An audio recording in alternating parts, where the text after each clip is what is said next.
Hello दोस्तों, स्वागत है आपका स्टडी 92 पर। दोस्तों, आशा करते हैं आप लोग स्वस्थ होंगे और अपनी पढ़ाई में व्यस्त होंगे। दोस्तों, जैसा कि आप लोग को पता है कि इस चैनल के माध्यम से हम लोग यूपी ट्रिपल एससी से संबंधित सारी अपडेट्स देखते हैं, चाहे वह डीवी से संबंधित हो, चाहे कट ऑफ से संबंधित हो, चाहे आप लोग की न्यू वैकेंसी से संबंधित हो, चाहे एग्जाम से संबंधित हो, चाहे दोस्तों आप लोग की कोई भी अपडेट हो, तो यूपी ट्रिपल एससी से अगर आप लोग को मिलने वाली है तो इसी चैनल के माध्यम से आप लोग को एग्जैक्ट डेट मिल जाएगी, कहीं से भटकने की जरूरत नहीं पड़ेगी। तो दोस्तों, इस चैनल में हम लोग देखने वाले क्या है, तो सॉरी इस वीडियो में हम लोग क्या देखने वाले हैं, तो पहले तो देखेंगे डीवी डेट, फिर देखेंगे कौन-कौन से डॉक्यूमेंट ज़रूरी हैं, कौन-कौन से डॉक्यूमेंट नहीं ज़रूरी हैं और क्या आप गलती कर रहे हैं ये भी देख लेना, क्योंकि इसमें ये बहुत महत्वपूर्ण होता है कि कौन चीज़ ऐसी है कि हम लोग छोड़ रहे हैं और कौन सी ऐसी है जो ज़्यादा लिए जा रहे हैं। हालाँकि ज़्यादा लिए जाएँगे तो आपको कोई पकड़ के बाहर नहीं कर देगा, अगर कम होगा तो दिक्कत हो जाएगी। दिक्कत का मतलब ये है कि आप लोग को टाइम सफिशिएंट मिलेगा, लेकिन आप लोग को जानकारी होनी चाहिए और आप लोग डॉक्यूमेंट पहले से कंप्लीट कर लेंगे तो उसमें कोई गलत बात नहीं है और कमी नहीं छोड़नी चाहिए डॉक्यूमेंट डीवी कराते टाइम पे। नहीं तो थोड़ा डिले होता जाता है तो फिर प्रोसेस बढ़ता जाता है। अंतिम कट ऑफ आप लोग को बताई जाएगी कि अंतिम कट ऑफ क्या जा सकती है। ठीक है दोस्तों? और आप लोग लास्ट तक बने रहिएगा वीडियो में, और अगर वीडियो पे नए हैं, तो चैनल को पहले सब्सक्राइब कर लीजिए। पहले तो सब्सक्राइब बटन दबा दीजिए, क्योंकि इस चैनल के माध्यम से आप लोग को एग्ज़ैक्ट चीज़ें दी जाती हैं। एग्ज़ैक्ट चीज़ें लाने में बहुत सारे सोर्स लगते हैं। सोर्स के माध्यम से आप लोग को चीज़ें बताई जाती हैं और सोर्स तक पहुँचने में थोड़ी मेहनत लगती है, और उस मेहनत का भुगतान आप लोग कर दीजिए एक सब्सक्राइब दबा के। आपसे कुछ नहीं माँगा जाता है, सिर्फ़ सब्सक्राइब माँगा जाता है। आप लोग सब्सक्राइब कर देंगे, तो चैनल थोड़ा ग्रो कर दिया जाएगा और आप लोग को सोर्स के माध्यम से एग्ज़ैक्ट चीज़ें बताई जाएँगी, कोई इधर-उधर की चीज़ें नहीं बताई जाएँगी। तो दोस्तों, बढ़ते हैं अपनी चैनल की तरफ, देर ना करते हुए और एक-एक चीज़ देखते हैं बारीकी से। तो हम देखते हैं अभिलेख सत्यापन में क्रम कौन-सा होना चाहिए, डॉक्यूमेंट कैसे लगने चाहिए, ऊपर से नीचे, नीचे से ऊपर। हालाँकि ये सब चीज़ें नहीं होनी चाहिए। आप लोग का जब प्रपत्र आ जाएगा तब आप लोग को सारी चीज़ें क्लियर कर दी जाएँगी। एक भी ऐसी चीज़ नहीं जो आयोग द्वारा क्लियर नहीं की जाएगी। आप लोग को कुछ भी दिक्कत नहीं होने वाली। 1% आप लोग को परेशानी नहीं होने वाली। सारा आयोग अब वेरिफ़िकेशन के टाइम पे आप लोग को धीरे-धीरे बताएगा और वेरिफ़िकेशन के समय कुछ भी परेशानी नहीं आने देगा आयोग खुद, कि आप लोग का डीवी अच्छे से हो जाए। डीवी के टाइम पे आयोग खुद सतर्क होता है कि कोई गलतियाँ ना हो। तो फिलहाल इस चैनल का काम है, क्योंकि सारे चैनल्स बता रहे हैं और इस चैनल को भी ग्रो करवाना है, तो इस चीज़ों को अपडेट्स रखना, इस चैनल पर जो भरोसा करता है उसको अपडेट्स रखना सारी चीज़ों पर, तो यह मेरा कर्तव्य बन जाता है और इस चैनल का भी कर्तव्य होता है। तो बायोमेट्रिक स्लिप जो होती है तो वह अभिलेख सत्यापन के समय मिल जाती है आप लोग को, कहीं से कुछ भटकने की ज़रूरत नहीं है। तो पहले आप लगाएँगे अभिलेख सत्यापन स्लिप, तो पहले यह याद रखना, जो कि आप लोग को अभिलेख सत्यापन मतलब डीवी के टाइम पे मिलती है। दूसरी आप लोग को चेकलिस्ट मिलती है, तो वो भी आप लोग को डीवी के टाइम पे मिलती है। चेकलिस्ट आप लोग को डीवी के टाइम मिलती है, दूसरी वही लगाना है। पहले अभिलेख सत्या हालाँकि ये नहीं बताना चाहिए।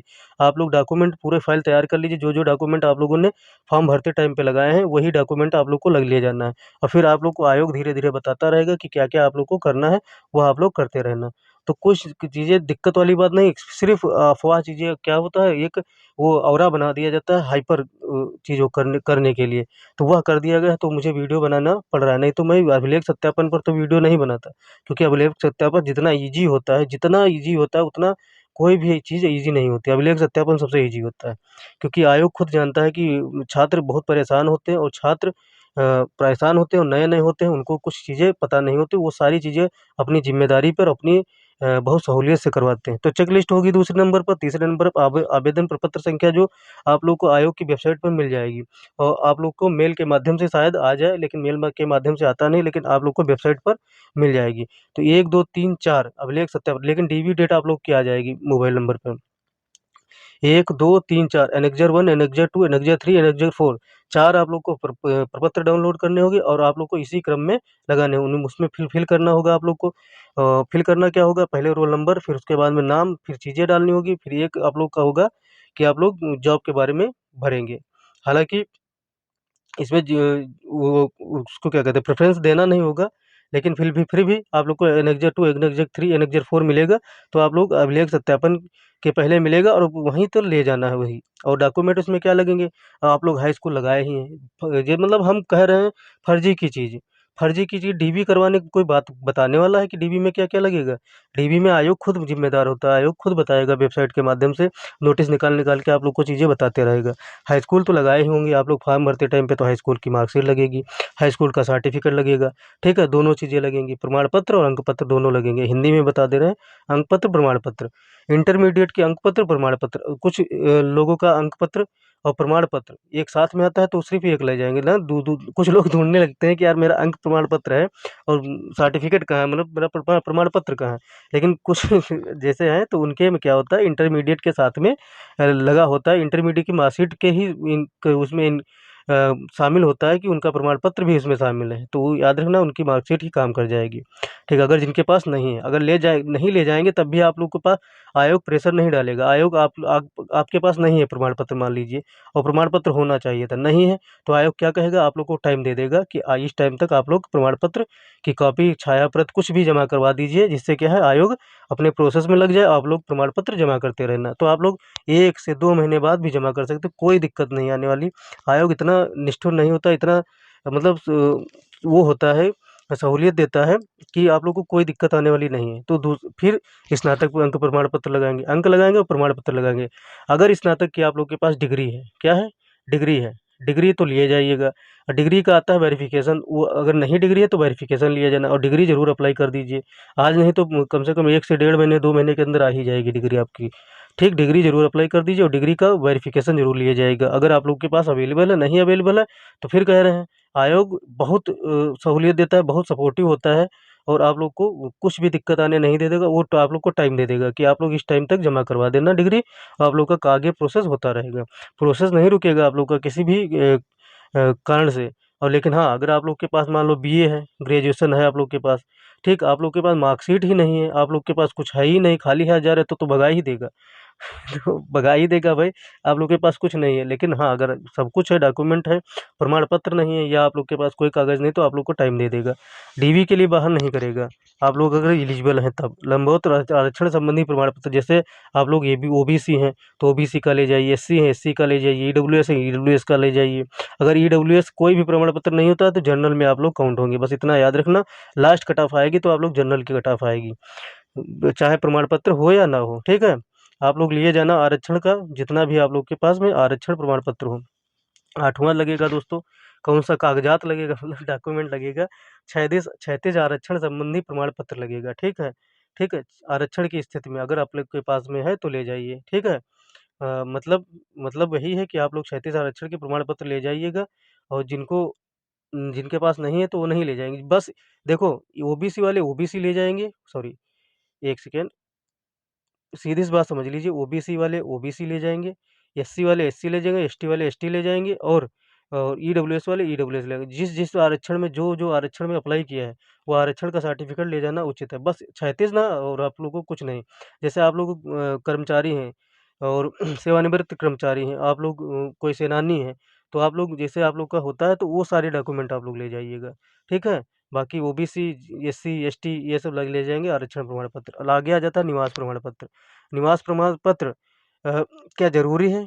ठीक है, सॉरी निवास प्रमाण पत्र आप लोग को ले जाना है, क्या ज़रूरी है? नहीं है आप लोग को ले जाना और अगर आप लोग के पास होता है तो कोई आप लोग को ये भी नहीं कि ज़्यादा है, तो आप लोग को भगा देगा कि नहीं डाक डीवी होगा, ये भी कुछ नहीं। अगर कम है तब भी नहीं आप लोग को निष्ठुरता नहीं बिल्कुल वेरी सपोर्टिव बहुत सपोर्टिव आयोग होता है, हर आयोग सपोर्टिव होता है कि डीवी बच्चे का है, तो डीवी करवा दिया जाए। कारण ये है कि एग्ज़ाम पास करने के बाद में जाता है बच्चा तो उसको उसी निगाहों से नहीं देखा जाता है जैसे बिना पास किए जाता है। ठीक है दोस्तों? तो ये क्या ज़रूरी नहीं है, तो पहले वह देख लीजिए। अगर आप लोग के पास अभी एप्लीकेशन जो आप लोग पहले भरते हैं एप्लीकेशन, तो क्या होता है कि आप लोग उसमें एनेक्ज़र 1 में, एनेक्ज़र 2 में किसी में एक में लिखा होगा कि एप्लीकेशन फॉर्म भी लगा दीजिएगा। तो एप्लीकेशन फॉर्म नहीं है तो कोई दिक्कत नहीं, वहाँ पर आयोग जब डॉक्यूमेंट वेरिफ़िकेशन कराता है, जो वहाँ बैठते हैं, आप लोग डॉक्यूमेंट वेरिफ़िकेशन करते हैं, सामने आपको सीट नंबर दे दिया जाएगा, आपको डेस्क नंबर दे दिया जाएगा, ए, बी, सी, डी ऐसे चलता है। तो आप लोग को जो डेस्क नंबर दिया जाएगा और डेस्क पर जो बैठा होगा अधिकारी आपका डॉक्यूमेंट वेरिफ़िकेशन कर रहा होगा, तो वह क्या कहेगा? आप लोगों से यही कहेगा, आप लोग ऐसा कुछ नहीं कहेगा, एप्लीकेशन माँगेगा ही नहीं फॉर्म, क्योंकि उसके पास ऑलरेडी एप्लीकेशन फॉर्म आप लोग का होता है। तो वो बहुत सपोर्टिव होते हैं, ऐसा नहीं आप लोग को कुछ नहीं होने देंगे। आप लोग के पास में उतना डॉक्यूमेंट होना चाहिए जो आप लोग डॉक्यूमेंट फॉर्म भरने के टाइम पे लगाए हों, ठीक है? बैंक डिटेल ले जाने की कोई ज़रूरत नहीं, क्या मतलब कोई ज़रूरी नहीं कि भैया बैंक डिटेल आप लोग ले जाइए। अगर आप लोग बैंक की पासबुक ले जाते हैं और उसकी फ़ोटोकॉपी लगा लेते हैं, अगर रखे हैं तो कोई दिक्कत नहीं, ले जाइए। आप लोग को सैटिस्फैक्शन रहेगा कि हमारे पास में सारे डॉक्यूमेंट है, बैंक की पासबुक है, एप्लीकेशन फॉर्म भी है, रजिस्ट्रेशन नंबर में फीस स्लिप कटी थी जो फॉर्म भरने के टाइम पे 2022 में वो भी है, तो सब ले जाइए आप लोग। Very good. लेकिन अगर नहीं है तो उसके घबराना नहीं है आप लोग को कि नहीं, नहीं मेरे पास है नहीं, आप लोग बिल्कुल हाइपर हो जाइए, मेरे पास ये नहीं, वो नहीं, कुछ नहीं। आप लोग के पास सीधी-सीधी बात है कि हाई स्कूल 10th की मार्कशीट होनी चाहिए, सर्टिफ़िकेट, 12th की मार्कशीट, सर्टिफ़िकेट, बीए का मार्कशीट और सर्टिफ़िकेट, सर्टिफ़िकेट मतलब डिग्री के आस-पास होनी चाहिए, डिग्री होना चाहिए या उसका उसको वेरिफ़िकेशन होना चाहिए, ठीक है? अगर नहीं है दोनों तब भी नहीं कोई बात है, आप लोग को समय दिया जाएगा, बीए की मार्कशीट लिया जाएगा, हो जाएगा, इतना ले जाना ज़रूरी है। और आपको निवास ले जाना ज़रूरी है, अगर आरक्षण लगाएँ हैं तो आरक्षण ले जाना ज़रूरी है। तो दोस्तों यह याद रखना, आप लोग इतना ले जाना ज़रूरी है, बाकी आप लोग 4 पासपोर्ट साइज़ फ़ोटो रख लेना। 4 पासपोर्ट साइज़ फ़ोटो रख लीजिए, अभी से रख लीजिए, आप लोग को डेट बताने जा रहे हैं कब आप लोग का डीवी होगा, ठीक है? पासपोर्ट साइज़ फ़ोटो रख लीजिए और वह ले जाना ज़रूरी हो जाता है आप लोग के लिए। अगर दोस्तों आप लोग के पास में क्या है एड्रेस, एड्रेस आप लोग का चेंज हो गया है या गलत हो ज गया है, मोबाइल नंबर चेंज हो गया है या गलत हो गया है, ठीक है? कोई बदलाव करना है, कोई भी बदलाव करना है तो आयोग को सूचित कर देना और वो एक फॉर्म देंगे, वो फॉर्म भर के आप लोग क्या करना सबमिट कर देना, काम खत्म हो जाएगा आप लोग का। कोई दिक्कत नहीं होगी। कह रहे हैं ना बिल्कुल बहुत सपोर्टिव होते हैं। क्या होते हैं? सपोर्टिव होते हैं कि आप लोग को कोई भी प्रॉब्लम का सामना ना करना पड़े। तो दोस्तों आप लोग आयोग की धैर्य और सहनशीलता को देखेंगे जब डीवी करवाने जाएँगे और जो लोग करवा चुके होंगे एक बार डीवी तो आप लोग खुद जानते होंगे कि डीवी कैसे होती है। डीवी में कोई दिक्कत नहीं होती है। हाँ, कुछ र्यूड पर्सन मिल जाए तो अलग बात है, बाकी वहाँ के बहुत सपोर्टिव मेंबर होते हैं। ठीक है?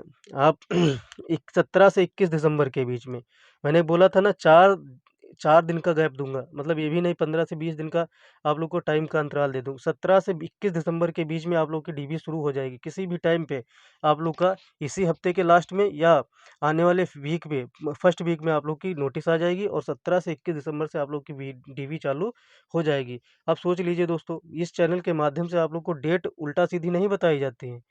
आप लोग ध्यान देना, डीवी की कट ऑफ बताई गई थी आप लोग को कितनी जाएगी और आप लोग को बताई गई थी कि वैकेंसी कितनी आएगी जूनियर असिस्टेंट को 2700 बताई गई थी, एग्जैक्ट 2700 पोस्ट आई थी, 2702।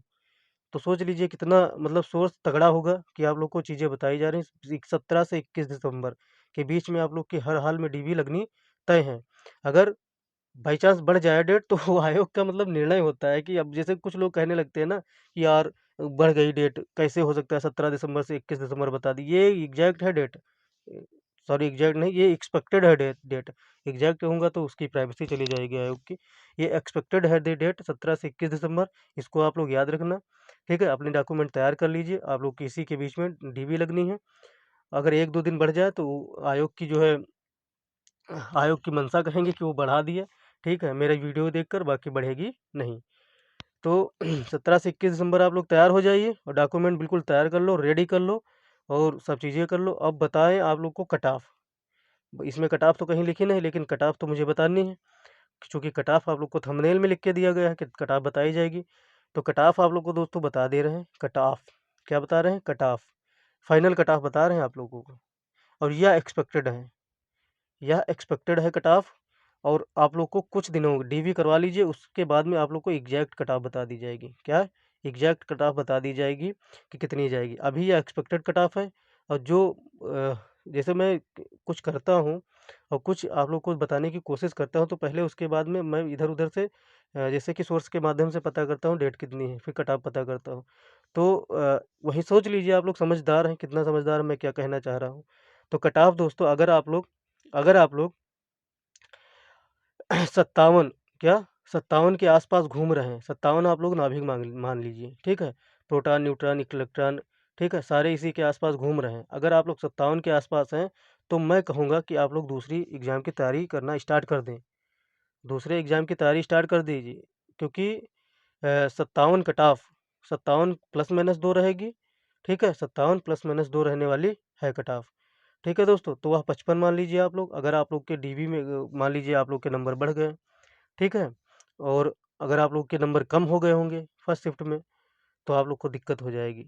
तो इसलिए कह रहा हूँ, अगर आप लोग के पास 55 55 नहीं, सॉरी, 1 सेकंड, 1 सेकंड, 1 सेकंड, 57, क्या 57, 57 के आस-पास आप लोग हैं, तो फाइनल कट ऑफ 57 प्लस -2 आप लोग मान लेना। और ये कह रहा हूँ, अभी एक्सपेक्टेड है, आप लोग सीरियसली ना ले लेना।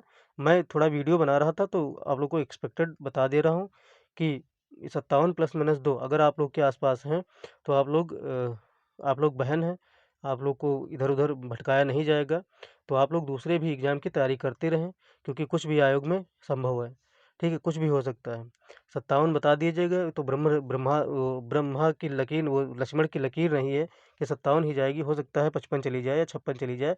लेकिन मैं एग्ज़ैक्ट डेट आप लोग को, एग्ज़ैक्ट कट ऑफ बता पाऊँगा जब डीबी आप लोग की कंप्लीट हो जाएगी, ठीक है? लेकिन आप लोग 57 के आस-पास हैं, तो सेकंड एग्ज़ाम, दूसरे एग्ज़ाम के आस-पास हों जो लगे, उसकी तैयारी भी साथ में करते रहें और डीबी के डॉक्यूमेंट वेरिफ़िकेशन की भी तैयारी करते रहें। लेकिन साइलेंट मोड पे, ऐसा नहीं कि चिल्लाने लगो मेरा होगा नहीं 57 पे, होगा नहीं 57, नहीं, 57 मैंने बताया है। अभी एग्ज़ैक्ट आप लोग को आयोग से पता चलेगा, आयोग से कुछ सोर्स के माध्यम से पता चलेगा, तो आप लोग को क्लियर कर दिया जाएगा। तो दोस्तों, मेरी प्यारी बहनों, अगर आप लोग को कुछ जानकारी आप लोग के काम की हो और आप लोग को मिली हो, तो आप लोग चैनल को शेयर कर देना और चैनल को सब्सक्राइब कर लेना और बेल आइकन को ऑन कर लेना। और मेरी चैनल पर कल शाम को वीडियो अपलोड हुई थी ईडब्ल्यूएस को इशू के लेकर, ईडब्ल्यूएस के इशू को लेकर अपलोड हुई थी, वो वीडियो ज़रूर देख लेना जाकर। आप लोग के पास में कुछ भी इशू आ रहा है ईडब्ल्यूएस से संबंधित, सारे डाउट सॉल्व कर दिए गए हैं। तो देखना ज़रूर और जाना ज़रूर और चैनल को सब्सक्राइब कर लेना, चैनल को शेयर कर देना और अपने आस-पास घर में, परिवार में जिसका मोबाइल हो, जिसका पास हो, उसका सबके सबसे सब्सक्राइब करवा दो चैनल को। जिससे क्या है, आपके भाई की जो है थोड़ा ग्रोथ बढ़ जाए और सब्सक्राइबर बढ़ जाएँ। तो मिलते हैं दोस्तों अगली वीडियो में, तब तक के लिए जय हिंद, जय भारत, नमस्कार।